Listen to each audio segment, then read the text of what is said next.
नमस्कार विद्यार्थियों।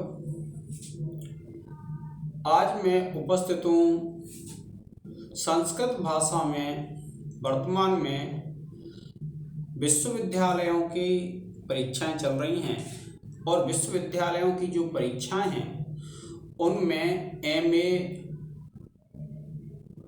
प्रीवियस में एक प्रश्न पत्र चलता है भारतीय दर्शन, और वह जो भारतीय दर्शन का पेपर है हमारा ब्रिज विश्वविद्यालय, राजस्थान विश्वविद्यालय, मत्स्य विश्वविद्यालय, इन सभी विश्वविद्यालयों में चलता है। अब देखिए, जो भारतीय दर्शन पेपर है उसमें जो पुस्तक है वेदांत सार और योग सूत्र, उन दोनों के जो मुख्य प्रश्न हैं, जो मुख्य सूत्र या उद्धरण हैं, उन सबको मैंने अपने टेलीग्राम चैनल पर डाल दिया है। टेलीग्राम चैनल का नाम है संस्कृत बाई अनिल चौधरी।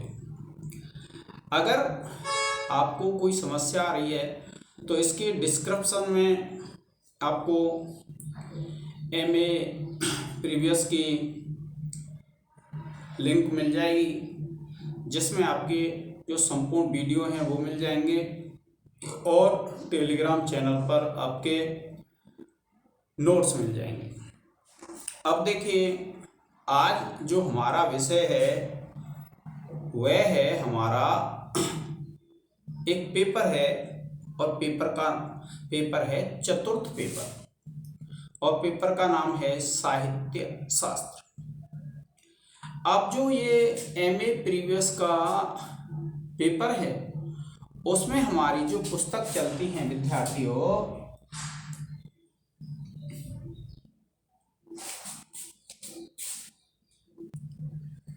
अब देखिए ये जो पेपर है हमारा भारतीय काव्य शास्त्र एवं व्याकरण। अब यह जो पेपर है भारतीय काव्य शास्त्र एवं व्याकरण का, इसमें हमारी कौन सी पुस्तकें हैं, कौन से विषय हैं। तो देखिए, सबसे पहले जो हमारी पुस्तक है वह है आपकी साहित्य दर्पण। कौन सी है? साहित्य दर्पण। अब ये जो साहित्य दर्पण है यह 25 अंक की है विद्यार्थी। कैसे कैसे प्रश्न आने हैं आगे बढ़ेंगे। उसके बाद इसमें नाट्य शास्त्र का 6ठ अध्याय यानी 6वां अध्याय है, और ये है 15 नंबर का। फिर उसके बाद देखिए भामह का काव्यालंकार, और इसका प्रथम अध्याय है विद्यार्थी। कौन सा अध्याय है? प्रथम अध्याय। ये भी आपका 20 अंक का है। फिर साहित्य शास्त्र है, यह भी आपका 20 अंक का है। और व्याकरण का प्रक्रिया भाग है। कौन सा भाग है विद्यार्थियों? प्रक्रिया भाग। ये जो प्रक्रिया भाग है ये भी आपका 20 अंक का है। तो देखिए 25 और 15 40, 40 20, 20 20, इस प्रकार से आपके अंकों का विभाजन है। अब देखिए, आज हम इस लेक्चर में पढ़ेंगे साहित्य दर्पण के बारे में। ठीक है विद्यार्थियों, ये जो साहित्य दर्पण है यह आचार्य विश्वनाथ का ग्रंथ है विद्यार्थी। किसका? आचार्य विश्वनाथ का। ये जो ग्रंथ है वह आचार्य विश्वनाथ का है। अब देखिए इसमें क्या है, व्याख्याएं आती हैं विद्यार्थी। अब जो व्याख्याएं आती हैं उन व्याख्याओं को आपको कैसे करना है तो देखिए सबसे पहले तो आप क्या लिखते हैं, संदर्भ। आप जानते हैं संदर्भ कैसे लिखते हैं, आप यहाँ विवरण चिन्ह लगा देंगे, इसको अंडरलाइन कर देंगे, ये पूरी लाइन खाली छोड़ देंगे, फिर हम लिखेंगे। क्योंकि आपको ध्यान रखना है, आप श्लोक नहीं लिखेंगे। ये जो साहित्य दर्पण है उसमें क्या है विद्यार्थियों, कारिकाएं हैं। तो आप लिखेंगे प्रस्तुत कारिका आचार्य विश्वनाथ विरचित साहित्य दर्पण से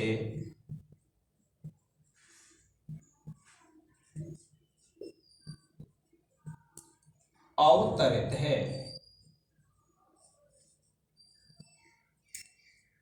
ये जो ग्रंथ है विद्यार्थियों, इसमें दो व्याख्या आएंगी आपकी। अब एक व्याख्या तो करनी है आपको संस्कृत भाषा में और एक व्याख्या करनी है हिंदी भाषा में। तो देखिए यह तो हो गया हमारा हिंदी भाषा का संदर्भ।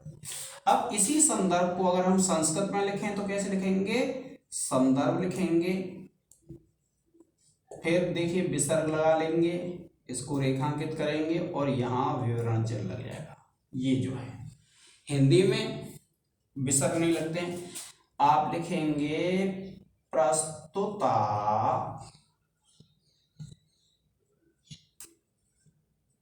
इयं कारिका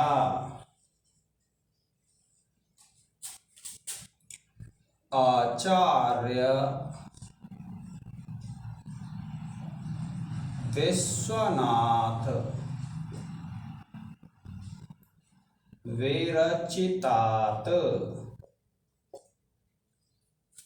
आचार्य विश्वनाथ विरचितात साहित्य दर्पण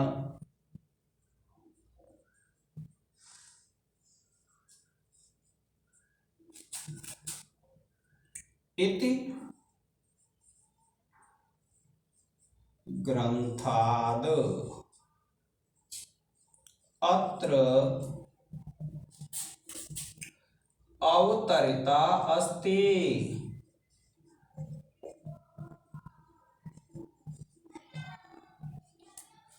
ये है विद्यार्थियों, अगर आप संस्कृत की भाषा में व्याख्या कर रहे हैं तो यह संदर्भ लिखेगा, हिंदी की भाषा में व्याख्या कर रहे हैं तो यह संदर्भ लिखेगा।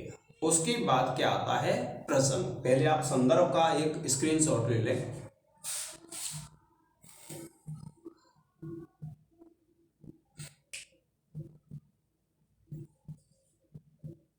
आपको ध्यान रखना है विद्यार्थियों कि ये जो हैं,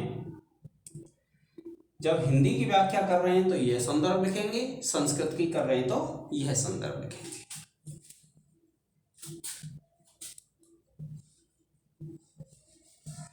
अब देखिए जब संदर्भ लिखते हैं उसके बाद क्या आता है विद्यार्थियों, प्रसंग।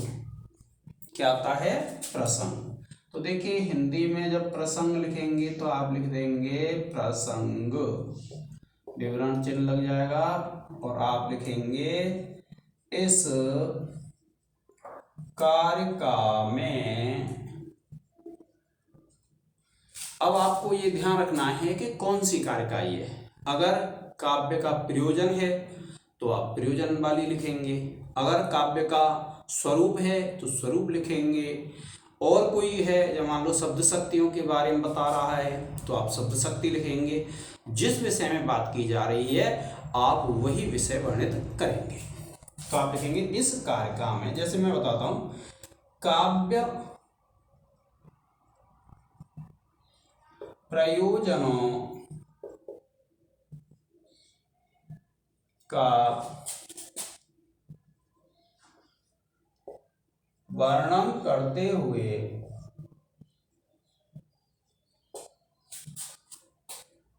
आचार्य विश्वनाथ कहते हैं।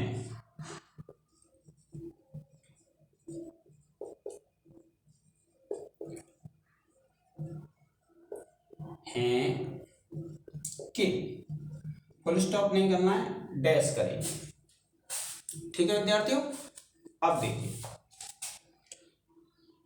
अगर हम संस्कृत में व्याख्या कर रहे हैं तो आपको पता है वही स्थिति है, यहाँ विसर्ग लग जाएंगे और यहाँ विवरण चिन्ह, ये पूरी लाइन खाली छोड़ देंगे, नीचे लिखेंगे आप अस्याम। अस्याम का अर्थ होता है इस कारिकायाम, कार्य का, याम का अर्थ है कारिका में, काव्य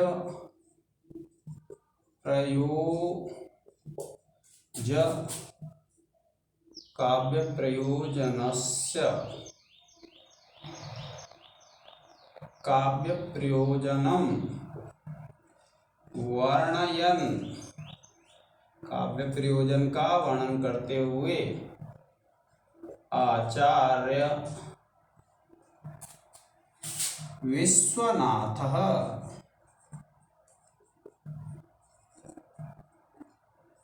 कथयति यत्, इस कारिका में काव्य प्रयोजन का वर्णन करते हुए आचार्य विश्वनाथ कहते हैं कि, फुल स्टॉप नहीं लगाएंगे, डैश कर देंगे। अब देखिए फिर आ जाती है व्याख्या। व्याख्या में चाहे वो हिंदी हो चाहे संस्कृत हो, ऐसे लिखना है, विवरण चिन्ह लगा देना है। जब व्याख्या कर देंगे तो फिर पूर्ण हो जाएगी। अब बात होती है विशेष की, तो विद्यार्थियों काव्य शास्त्र है, अगर आप इसमें विशेष लिख पाते हैं तो ठीक है, नहीं लिख पाते हैं तो ठीक है। अब देखिए, इस साहित्य दर्पण पर जब हम चर्चा कर रहे हैं तो अब आप कहेंगे कि हम व्याख्या किस प्रकार से करेंगे।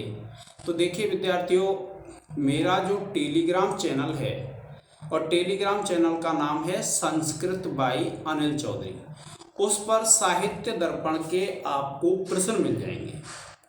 और जो प्रश्न हैं, अब प्रश्न में आपको क्या करना है कि मान लीजिए काव्य का प्रयोजन है, और काव्य के प्रयोजन का जो प्रश्न है तो आपको क्या करना है, सबसे पहले आप संदर्भ लिखेंगे जैसे मैंने बताया, उसके बाद आप प्रसंग लिखेंगे और प्रसंग लिख के उस प्रश्न को उतार देंगे, तो आपकी व्याख्या बहुत अच्छी हो जाएगी। इसी प्रकार से और भी जो कारकाएं हैं उनसे संबंधित जो व्याख्याएं हैं वह आपकी हो जाएंगी। जो जो महत्वपूर्ण व्याख्याएं बनती हैं उनके सादा कागजों पर लिख करके मैंने टेलीग्राम चैनल पर डाल दिया है। टेलीग्राम चैनल का लिंक आपको इस वीडियो के डिस्क्रिप्शन में मिल जाएगा, आप उस पर जाएं और उन महत्वपूर्ण प्रश्नों को पढ़ें। अब देखिए, कारका के अलावा अब बात आती है कि इसमें प्रश्न कौन से आ सकते हैं। देखिए, सबसे पहले तो प्रश्न आ सकता है, पहला आएगा आपका मान लीजिए काव्य प्रयोजन पर।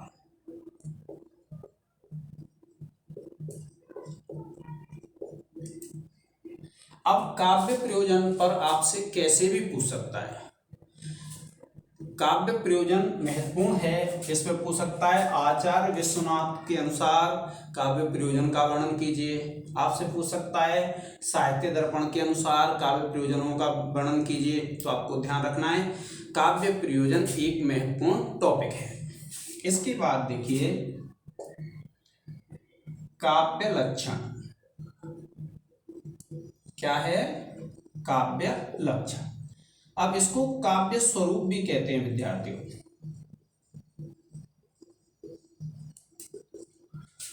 अब इसमें क्या है, जो आचार्य विश्वनाथ हैं उन्होंने क्या किया विद्यार्थियों, जो अन्य विद्वान हुए हैं उन विद्वानों ने जो काव्य का लक्षण दिया, उस काव्य के लक्षण का आचार्य विश्वनाथ ने खंडन किया है, और उसका खंडन करने के बाद फिर आचार्य विश्वनाथ ने क्या किया है कि अपना काव्य लक्षण दिया है। तो जो प्रश्न आता है कभी कभी तो सीधा आ जाता है कि आचार्य विश्वनाथ के अनुसार आप काव्य के स्वरूप का वर्णन कीजिए। या फिर ऐसे आ जाता है साहित्य दर्पण के अनुसार आप काव्य के स्वरूप का वर्णन कीजिए। कैसे भी आ सकता है, जैसे आप चाहेंगे वैसे आ जाएगा, जैसे आप वहां देखेंगे, यानी जैसे भी एग्जामिनर बना देगा वैसे ही आ जाएगा। आप देखिए ज्यादातर जो आता है काव्य का स्वरूप वर्णन या काव्य का लक्षण कैसे आता है कि अन्य आचार्यों के मतों, आचार्यों के काव्य लक्षण का खंडन करते हुए आचार्य विश्वनाथ के काव्य लक्षण को स्पष्ट कीजिए। तो इस प्रश्न में आपको क्या करना है कि जो आचार्य विश्वनाथ हैं उन्होंने जो काव्य का लक्षण दिया है उसमें जो काव्य के लक्षण अन्य विद्वानों ने दिए हैं उनका जो खंडन किया है वह वर्णन करना है। और यह प्रश्न भी क्या है मेरे टेलीग्राम चैनल पर पीडीएफ के रूप में आपको मिल जाएगा, चतुर्थ प्रश्न में और साहित्य दर्पण।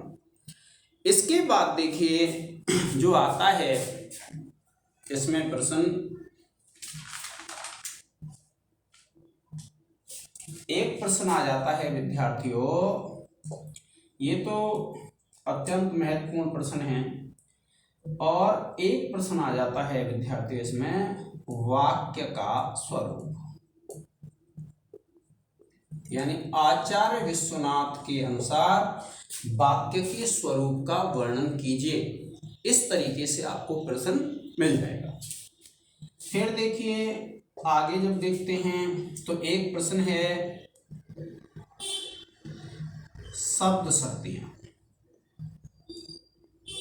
आप शब्द शक्ति आप जानते हैं कि ये भी बहुत महत्वपूर्ण प्रश्न है विद्यार्थियों, ये जो हैं सब बहुत महत्वपूर्ण प्रश्न हैं। और इसमें कौन सी आ जाती है, देखिए आपकी एक तो शब्द शक्ति आ जाती है अभिधा, एक लक्षणा और एक व्यंजना,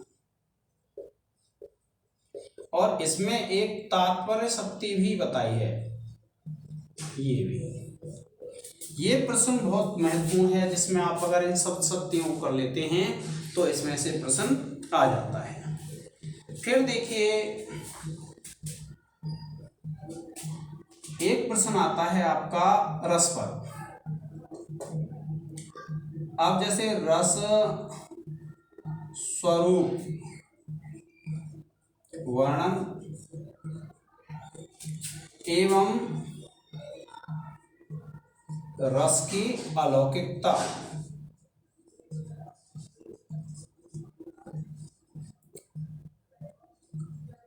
क्या है, रस के स्वरूप का वर्णन एवं रस की अलौकिकता। और एक प्रश्न आ जाता है इसमें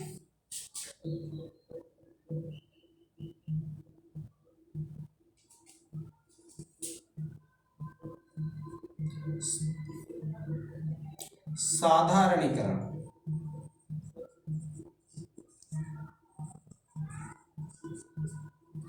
तो विद्यार्थियों ये जो साधारणीकरण है ये आचार्य विश्वनाथ ने बताया है, तो आपको ये ध्यान रखना है कि ये जो साधारणीकरण वाला प्रश्न है वह भी क्या है, अत्यंत महत्वपूर्ण है। तो आपको इन प्रश्नों को कर लेना है, और जो मेरा टेलीग्राम चैनल है उस पर ये सब प्रश्न आपको मिल जाएंगे विद्यार्थियों। तो आज के इस लेक्चर में हम इतना ही पढ़ेंगे विद्यार्थियों। ये जो विषय पढ़ा हमने वह किसके विषय में पढ़ा, साहित्य दर्पण के विषय। अब देखिए इनका एक स्क्रीनशॉट ले लें।